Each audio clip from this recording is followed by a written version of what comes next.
We can sense it. Women are longing for friendships and depth and closeness. And we believe that 2023 is the year to focus on the quality of our relationships rather than the quantity. So today we're looking at what we can do to strengthen our friendships that we already have. Therapist Nikki Harmon will give us direction. Welcome to Studio 5, Nikki. Thank you. Thanks for having me. I mean, we are really sensing kind of this longing that women have for closeness. We can feel it around us. Why do you think that is? Yeah, I mean, there's two things that come to mind for me. I think first, COVID. We kind of had all our relationships taken away physically. We were isolated, we were quarantined, we were kind of forced to disconnect in a lot of ways. And I think we have a little bit of a rebound effect where now that that's over, we're kind of craving these deep connections.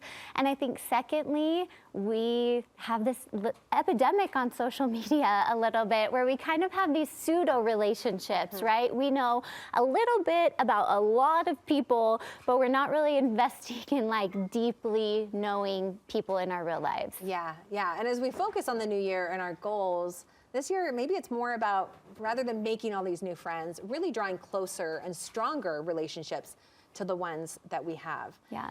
There is a quote going around from a writer named Emmett circulating social media, and I wanted to read that really quick. I want to stop and pick up milk for another friend because I know their spouse hates the grocery store. I want to pass lemons over the fence to take my neighbor's bins out when they forget. I want calls in the middle of the night because someone's at the hospital, lonely or hungry or both. I want to be surrounded by reminders that imposing on each other is what we were born to do. So what do you think of this idea of imposing on our friends? Is that something we should be doing more of? Yeah, I love that idea. I love the idea of imposing, and I'm just going to add a little therapist asterisk to that. I think we should be imposing and be mindful of boundaries at the same time, which those things seem a little bit contradictory, but I think, you know, if your friend says, please don't come over today, and you just come over anyway, that could actually damage your relationship, right? That might not be helpful. So you really have to be aware of imposing in a way that's respectful. I have an example of this from my own life. 15 years ago, I was getting divorced. I had 2 little babies. It was really, really a difficult time.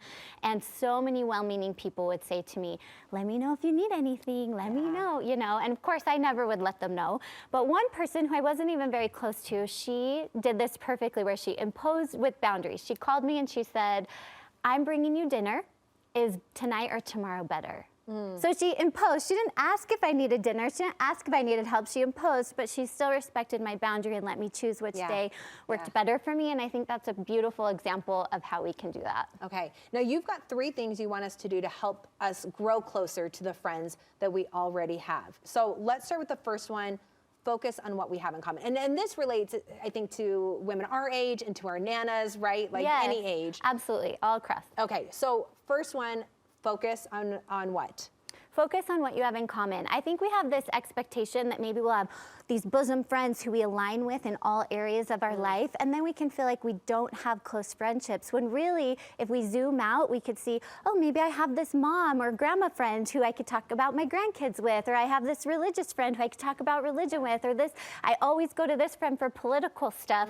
It doesn't necessarily have to be one friend that you align across the board with. You can deepen your relationship with things you have in common. Okay, and the next one, you say it's time for us to get more vulnerable and authentic. Yes. Why? Research shows us that the way we emotionally connect is by showing our vulnerable selves and having that vulnerable self accepted and seen by someone else. So if we're putting literal filters on our lives, we're protecting ourselves from being hurt or rejected, but we're also keeping ourselves from really deeply connecting. Yeah, and it can be hard to do that though, and a little scary, right? It is scary because we could be rejected, but that's the thing about connecting. We cannot connect without that vulnerability. They kind of go hand in hand. Yeah, we need a little courage. Okay, your third one, create closeness now. Yes. What do you mean by that? I mean, take the initiative. Stop waiting for the invite and give the invite. Create the party, create the friendship, ask the person. Don't wait for them to create that experience for you.